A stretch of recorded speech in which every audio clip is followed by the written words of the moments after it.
supernatural explanations of spontaneous combustion remain popular. Yeah, so they're saying it's something outside of logic. It's a spirit realm. It's the Most High. You know? All right, go ahead. Hebrews chapter 1, verse 7. And of the angels he saith, who maketh his angels spirits and his ministers a flame of fire. Yeah, so we're in essence, we're angels in bodies. Because didn't it speak of, give me that in, it's in Jude and it's also in Peter's, where it speaks about the angels which left their first estate. Give me both of them, the one in Peter's and the one in Jude. Go ahead. This is 2 Peter chapter 2, verse 4. For if the Most High spared not the angels that sinned, but cast them... The angels that sin are people on the earth. Because we all started off as angels.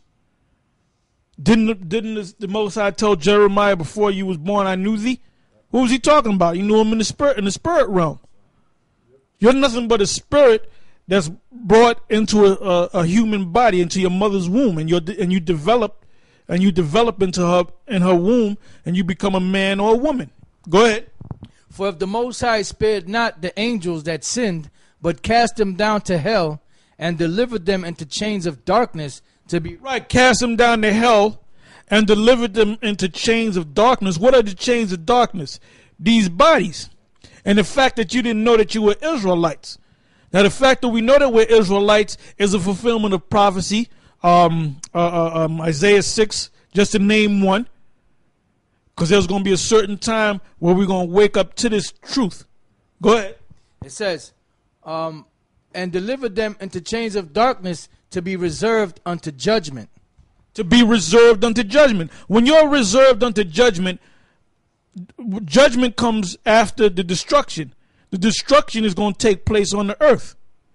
Go ahead. This is Jude chapter 1, verse 5. I will therefore put you in remembrance, though you once knew this, how that the Lord, having saved the people out of the land of Egypt, afterward destroyed... Oh, hold up. Who's it talking about? It's talking about the nation of Israel. Go ahead. Afterward destroyed them that believed not. Destroyed who? The nation of Israel. Go ahead. And the angels which kept not their first estate, but left their own habitation, he hath reserved into everlasting chains under darkness unto the... That's us. Reserved unto everlasting chains unto darkness. What does the darkness represent? Matter of fact, look up the word darkness in verse 6. You might want to look up the word chains too. The Greek word for chains. Strong's G 1199. Desmas. Desmas. It says a band or bond. Down here, pretty much the same thing, a band or bond. And that's for chains. Yeah, we're bound in these bodies.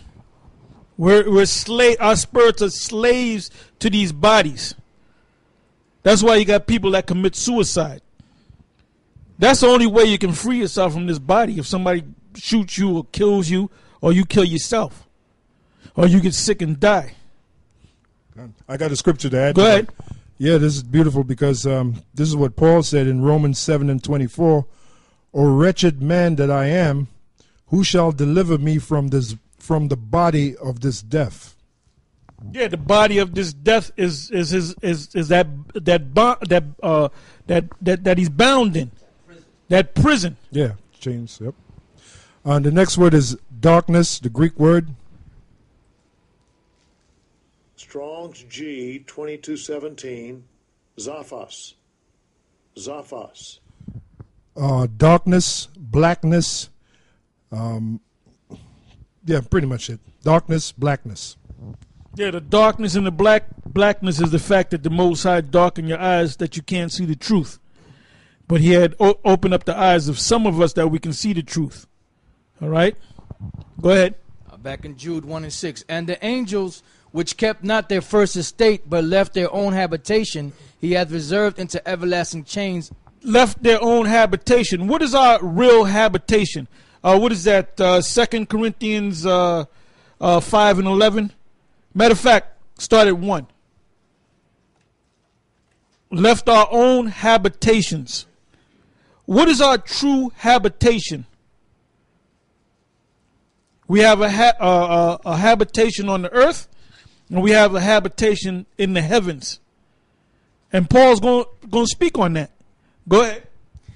2 Corinthians chapter 5, verse 1. For we know that if our earthly house of this tabernacle were dissolved. What is our earthly house? This body. And this is the word body from a old English term, bodig. And the word bodig means, that's where you get the word abode. Body comes from the word bod, which is your house. Like you live in your house, you have a house, that's your abode. The house for your spirit is your actual body. So this body that you walk up and down in is a house for your spirit.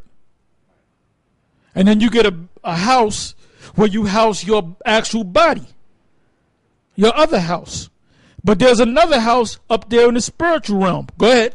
For we know that if our earthly house of this tabernacle were dissolved, we have a building of the Most High, a house not made with hands, eternal in the heavens. When your spirit leaves, just like Whitney passed on, right? Well, guess what? She's in that spiritual house. And guess what? She's happy. And she ain't smoking crack no more. She ain't doing prescription drugs no more. And you idiots crying over Whitney. Whitney's looking at you like, what the hell is wrong with you crazy ass people? I wouldn't come back down there if you paid me. I wouldn't come back down there for nothing.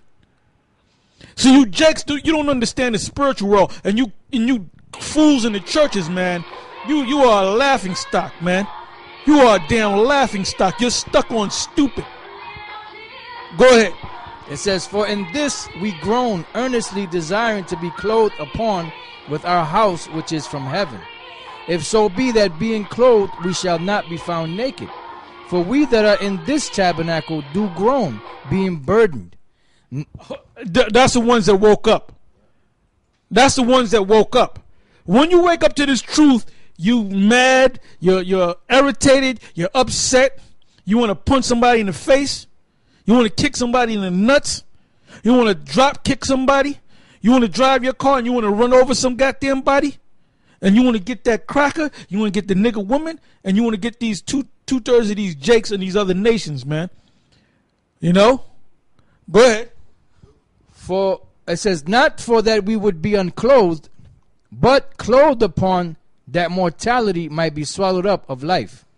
Now he that hath wrought us for the selfsame thing is the Most High, who also hath given unto us the earnest of the Spirit. Therefore we are always confident, knowing that whilst we are at home in the body, we are absent from the Lord. When we're in this body, we're absent from the Lord. Go ahead. For we walk by faith, not by sight.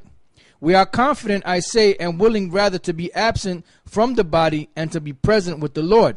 Wherefore we lay. So you got guys that are afraid to die. You ain't supposed to be afraid to die.